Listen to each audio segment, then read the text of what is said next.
আজ আমি পৌঁছে গেছিলাম ফুল মেলা, হাওড়া ফুল মেলা, যেটা অনুষ্ঠিত হচ্ছে ধাপার মাঠ অর্থাৎ বিজয়ানন্দ পার্কে, যেটা হচ্ছে নিয়ার রামকৃষ্ণ শিক্ষালয়। শনিবার যেহেতু ছিল, তাই ছিল প্রচন্ড ভিড়।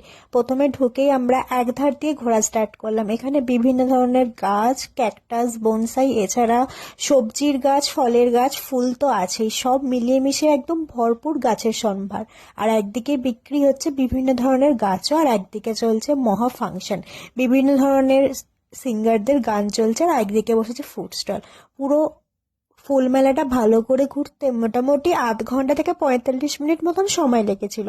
আর যারা ধৈর্য ধরে দেখবে তাদের আরো বেশি লাগবে। তো ফুল মেলাটা পুরোটা ঘুরে একটুখানি ফাংশন দেখলাম, দেখে ওখানে স্টলগুলো ঘুরে একটু হালকা করে খেলাম, আর সাথে সবাই মিলে করে নিয়েছিলাম অনেক ফটো সেশন। আমার ফটো সবাই তুলে দিয়েছে, আমি সবার ফটো তুলে দিয়েছি। এইভাবে আমরা অনেক ফটো সেশন করেছিলাম, আর অনেক পরিচিত মানুষের সাথে দেখা হয়েছিল। খেয়ে দিয়ে বাড়ির পথে এলাম। তোমরা কারা কারা ফুল মেলা গিয়েছিলে আর এই ফুল মেলা সম্পর্কে জানো, অবশ্যই আমাকে কমেন্টে জানিয়ে যেও।